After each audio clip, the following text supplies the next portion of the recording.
Então, colorismo, racismo e infância. Então, a infância de nós negros é atravessada pelo racismo. Nós somos traumatizados. Só que não só a nossa. Crianças são traumatizadas pela racialização que nós proporcionamos a ela. É o velho mantra, a velha coisa óbvia para quem está no mundo da linguagem, né? No ramo da ideia. Nós somos produtos da sociedade. Então, se há racismo, esse racismo foi ensinado, ele é produzido, isso não é um biológico, você não nasce racista, não há o gene do racismo, né, um elemento de natureza bio. Né, como diz o Achille Mbembe, no Crítica à Razão Negra, né, o racismo, a raça é uma ficção de cariz biológico.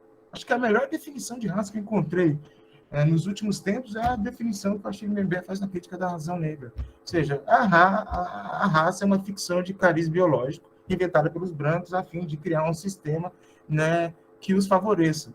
Mas ela é uma ficção, né, e essa ficção foi apreendida como real por nós. E aí nós temos um problema que advém dessa ficção na qual nós acreditamos. Então, quando você acredita em uma ficção, né, e você crê, você pode transportar aquilo que é ficcional, e esse ficcional produz um resultado no universo real. Então, o primeiro contato de uma criança radicalizada com racismo é traumático.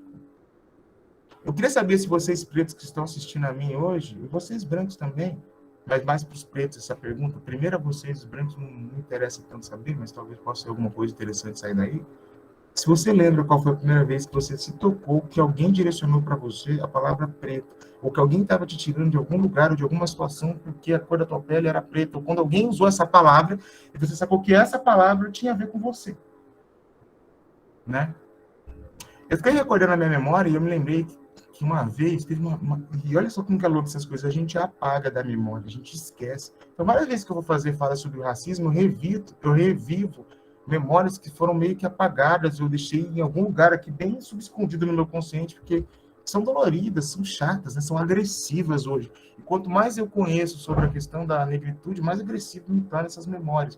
Mas uma delas é a memória que me veio, que eu tentei localizar, acho que com o primeiro caso de racismo que eu reconheci, o que era ser preto, e a minha mãe é preta, como vocês viram nas fotos ontem, eu já sabia o que era ser preto, quem tem mãe, vó, primo, família preta. Mas que eu entendi que aquela referência era negativa, ou seja, ser preto não era bom naquele universo, eu estava, acho que na quinta série, e eu convivia, por ser classe média alta, meu pai professor da Unesp, com um universo branco, de muita gente branca, amigos dos meus pais, filhos amigos dos meus pais brancos. Eu lembro uma vez eu estava com esses filhos dos meus amigos, dos meus pais brancos, eu era o único preto no negócio, e aí tocou um rap do 50 Cent, eu adoro rap, né, mano, eu adoro Racionais, rap é coisa de preto, né. Tocou, eu acho que era 50 Cent, era um desses raps americanos. E esses moleques, eles escutavam o Eminem. Vocês devem saber que o Eminem é um daqueles rap, é o único rapper branco que, enfim, entrou lá na cena americana. Então, como eles escutavam o Eminem, para mim, rap era rap, mesmo que eu não me interessasse muito por Eminem, né? Eu gostava mais do Tupac, enfim, tinha uns rap massa que eu curtia. E eu nunca vou me esquecer que o moleque falou, mano, tira isso aí é música de preto. Aquilo foi tão assim, eu não consegui responder, foi transtornante, porque minha mãe é preta, e eu entendi o que ele quis dizer com isso aí é música de preto. E aí eles voltaram a ouvir o que eles sempre escutaram, aquelas bandinhas norte-americanas, de caras brancos, Blink-182, Offspring, aquele universo branco, de rock americano, de classe média alta, branca, do interior paulistano. Por sorte, tive uma boa educação musical em casa, meus pais me apresentaram Fernando Gilberto Gil, um monte de coisas interessantes, então eu ainda tive salvações ali para não cair nesse universo patético, mas exatamente ali, e eu recordei disso agora, eu acho que foi a primeira vez em que algo se transtornou assim, em mim, eu não sabia o que fazer. Assim, eu não concordei com aquilo que foi dito, e um trauma, veja como é um trauma, eu escondi, apaguei, coloquei um morro em cima, tirei hoje para trazer para vocês meu trauma, fazer uma terapia aqui com vocês, tirando o morro do meu trauma, ao ouvir aquele moleque expressar forte, enfático, com raiva, em mudar o negócio. Tira essa porra aí, tira esse negócio aí, preto. E olhar pra minha cara e rir. Aquele riso cínico do branco que sabe que eu sou preto. Então, é traumatizante. Então, veja, o ponto 3 é disso que eu quero falar. Ó, o primeiro contato de uma criança racializada com racismo é traumático, porque a natureza da pressão social, a natureza da pressão é social, ou seja, ela não se dá de maneira objetivada, programada ou de modo ritualístico. A gente não aprende o racismo através de um ritual. Sua mãe não te pega, ela fala, vem aqui, agora você vai viver um caso de racismo. É assim, não é assim. Não tem um ritual, agora você vai na igreja, você vai fazer a primeira comunhão. Não tem um ritual. Não é ritualístico. Não é programado. Não há uma programação para você experimentar o racismo. Ele chega num momento. E é a grande aflição dos pais negros. E eu tive outra memória também, que eu me lembro quando eu relatei um dos primeiros casos de racismo na escola para mim. Eu cheguei em casa triste, o cara me chamou de preto fedido. Preto fedido. E eu sou uma pessoa que fala demais, vocês estão vendo, sabe? Sempre fui assim. Então, minha mãe, eu cheguei aquele dia quieto em casa, não falava nada. Minha mãe insistiu até saber, né, o que tinha acontecido. Aí eu contei. Ela me deu umas instruções, tá? Eu comprei as instruções, ficou tudo bem. Ela me ensinou que, né, quem tem que apanhar é o racista, ele tem que ir lá dar na cara dele. E eu fiz isso. Mas, enfim, o que interessa nesse caso é que eu escutei minha mãe e meu pai conversando, e ela falou o seguinte, meu pai, né? O quarto deles ficava na frente do meu quarto. Tinha um banheiro, eu saí do quarto, eu escutei a conversa deles, ela estava chorando, ela estava nervosa, ela falou assim, a gente sabia que isso um dia ia acontecer. É isso. Os pais de filhos negros sabem, eles morrem dessa pressão. Um dia isso vai acontecer. Ai, meu Deus, um dia meu filho vai encontrar um racismo e eu não vou estar lá. Porque você pode me proteger. Meus pais me protegeram numa redoma racista, mas não teve jeito. Uma hora ele chegou. E eu fui traumatizado como todos os pretos. Por mais que eu tenha sido protegido numa redoma, educado, letrado para gostar do meu cabelo, nunca realizado. Eles me protegeram de todos os lados, tentaram me proteger de uma redoma racista. Mas meus próprios avós brancos que vocês viram eram racistas. Com a minha própria mãe, eu só não percebi. E vários outros elementos na minha vida foram se tornando. Então, uma hora não deu, ele chegou. E ele não veio de forma programada. Então, minha mãe não pegou um dia para mim e falou assim, Gui, vem aqui, vou te levar ali, você vai vivenciar uma situação. Isso é racismo, tá, meu filho? Não, foi na cara. Por uma criança. Por uma criança. Da mesma forma que a criança branca, a criança preta aprende isso, como eu aprendi, e ninguém me disse que era racismo, mas eu entendi isso. Isso é música de preto, é muito pesado. Eu já tinha entendido aquilo. Entendi o quanto agressivo que era. Ninguém me explicou. Quando alguém me explicou o racismo, eu já sabia. A criança branca também percebe. Ela também percebe. Inclusive, ela percebe que ela pode ter vantagens por ser branca. Então, o momento do primeiro contato com o racismo na vida de um negro, de uma negra, é circunstancial, imprevisível, e pode ocorrer mesmo antes que o sujeito racializado se dê conta da discriminação sofrida. Então, todos nós negros, quando chegamos à nossa negritude, começamos a lembrar de cenas da nossa vida nas quais nós somos alvos de racismo e a gente não viu, a gente apagou, a gente ignorou ou a gente não percebeu. Então, provavelmente, o racismo me atingiu várias outras vezes e eu não sabia ainda. Mas um dia, a coisa emendou na cabeça. Assim, falei, sou preto, minha mãe é bom, isso é sobre mim, né? E aí, o sentimento não é um sentimento de prazer, de felicidade, né? Ele é de tristeza e de desgosto. Então, é só a partir daí, desse momento, em que a gente introjeta a ideia, nós negros, estou dizendo, de que nós somos percebidos pelos brancos de maneira diferente, aí isso se transforma de fato como um código da sociedade e que passamos a nos enxergar como os negros. Então, nós negros também passamos por esse processo. Um dia a gente descobre que a gente é preto. Geralmente na infância e geralmente de um modo muito traumático. Especialmente nós, assim, como eu, o pardo, claro, talvez ele demore mais tempo para entender isso e talvez ele passe a vida dele fugindo disso, sofra um pouquinho, ignore e fala, deixa para lá, não quero nem remexer. Porque remexer o buraco é dolorido. Os pretos que estão me assistindo sabem, remexer o buraco é dolorido.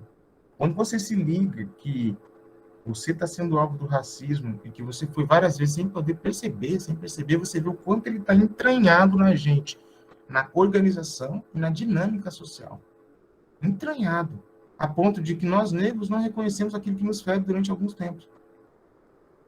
E às vezes, mesmo muito treinados, nós também não reconhecemos.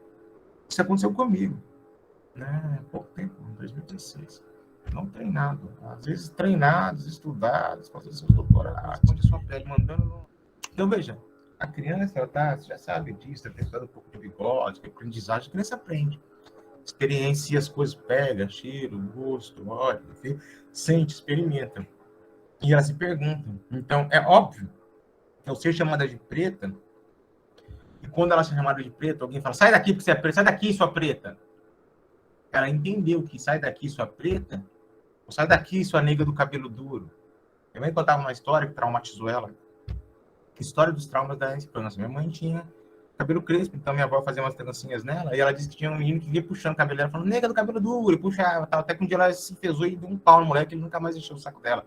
Ela bateu nele de tanta raiva, ela acumulou a raiva de um ano inteiro que ele puxava o cabelo dela, chamava ela de neguinha do cabelo duro, neguinha fedida do cabelo duro, neguinha. Ela ia para a escola, isso, e a professora não fazia nada, ninguém fazia nada, isso se reproduzia.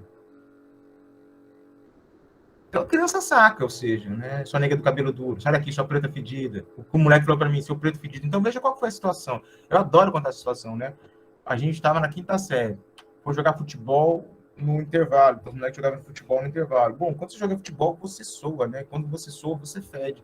Mas os brancos, eles soam fedido, eles soam cheiroso, né? Assim, eles soam Chanel, Dior, Boticário. Incrível, né? Todos os meninos jogaram bola, agora o único fedido era eu. Todos os outros eram brancos, ele era o único negro da classe, ok? Ok. Então, o menino branco que olha para mim, e porque a professora estava dando um cerveja, só como era a situação. A professora estava falando que os meninos não deviam jogar muito, que eles voltam transpirados, que era melhor não jogar futebol durante o intervalo, que era só 20 minutos, aí voltava todo mundo cheirando mal para a aula, a professora dando um sermão sobre o cheiro. E a menina fala, tá vendo seu preto fedido? Ou seja, os brancos, vocês brancos, né, vocês cheiram de or, tá? Vocês são um cheiro, um perfume incrível, né? Porque desde que eu saiba, não é assim. Mas esse preto fedido que me foi dirigido como agressão, foi dirigido e também ali mais um dos episódios traumáticos, onde eu guardo até hoje, eu saquei. Nossa. Então todo mundo, veja como, qual que é a questão que eu tinha que me fazer na quinta série. Quinta não, acho que é a terceira série. Aí eu nem sei a data, tá vendo? Qual a questão que eu tinha que me fazer? Todo mundo cheira mal, tava sentindo o cheiro, você fica fedido, joga, moleque, criança. Por que só eu sou fedido? Eu me fiz essa questão, né? Tinha que procurar essa resposta. Afinal de contas, se todo mundo jogou bola, todo mundo suou, por que eu fui chamado de fedido? Mas tinha um adjetivo que dizia antes quem era o fedido, né? Preto. Preto. Isso era o adjetivo que dizia que era fedido. Assim, ali embaixo, quando a criança coloca dois lápis de cor sobre o seu antebraço, um marrom e o outro preto, para tentar entender, então ela chama de preta, fedida, ou sua preta, ou sai daqui sua preta. Ela vai lá e pega um lápis preto, ela coloca do lado da pele dela e ela vai descobrir um marrom que a pele dela não é preta. Isso vai tornar mais difícil ainda que ela entenda algo para ela. Então, e vejamos, né? Nós adultos entendemos que se trata de um detalhe menos importante, se é preto ou não é mesmo a cor da pele. Você sabe, né, que o branco não é a cor da pele. Pega uma folha de sulfite, coloca do lado da pele de quem se chama de branco, você vai saber que não é branco. Pronto. Não, ou pega um caderno amarelo, tipo os cadernos negros que eu tenho aqui, coloca na pele do lado de um asiático, que a gente chama de amarelo, um oriental, você vai ver que não é amarelo, e assim, enfim. Só que a criança tem que... Nós já processamos isso como, enfim, um mecanismo. A criança ela está aprendendo ainda. Então, quando uma criança é expulsa de um espaço, de uma brincadeira, sendo chamada de preta, a primeira reação dela, que não tem conhecimento da racialização, é perguntar por quê. Essa pergunta, mal sabe ela, jamais terá uma resposta satisfatória, porque mesmo diante da compreensão de todas as circunstâncias socioeconômicas e políticas envolvendo a discriminação de pessoas por raças, nenhuma delas conseguirá suplantar o fato de que todos esses fatores são injustos, independente de como foram historicamente construídos. Então, não tem como você explica para uma criança que a outra chamou ela de preta e que como é que você explica isso? Esse é o drama dos pais que têm filhos negros e que vão passar por essa experiência traumática e é a busca de explicar para o teu filho a injustiça social que é o racismo. Como que eu explico isso para o meu filho? Como eu explico para o meu aluno que isso não está certo? Como que uma criança, segunda série, vai chegar para mim, vou ter que explicar para ela que o outro não pode... Como é que eu trabalho isso? Então, né, como diz ela, a criança vai esperar, ela está esperando que a gente dê uma resposta satisfatória. Só que a gente, por muitas vezes, não tem essa resposta satisfatória, porque nós não sabemos dar essa resposta satisfatória. E porque essa resposta envolve questões complexas que talvez a criança não consiga entender naquele momento, como circunstâncias socioeconômicas e políticas, que talvez a gente não tenha possibilidade nem de traduzir numa linguagem infantil ainda. No universo infantil não cabe essas questões e a gente não vai conseguir explicar para ele a injustiça social e a relação dessa injustiça social, socioeconômica e política com a questão racial, com a pele dele e com aquilo que ele acabou de viver. Ou seja, como que eu faço essa inter-relação? Se vocês, nós somos adultos, muitas vezes temos essa dificuldade, imagine com uma criança. Então, aqui embaixo, a criança busca uma resposta em completa agonia e desamparo. É isso que eu senti todas as vezes, é isso que todos os pretos que assistiram aqui comigo e que recordaram de algum caso devem ter sentido. Agonia e desamparo. Porque eu sou preto, minha mãe é, mas por que eu estou sendo ofendido por isso? Porque a grade racial, há séculos construída, não é inata. Ela é imposta. E dessa imposição surge a sua naturalização, o que faz aderir em todos os aspectos da vida. Todos nós nascemos livres do racismo, mas a vida em sociedade requer a integração desses fatores, seja algo inescapável.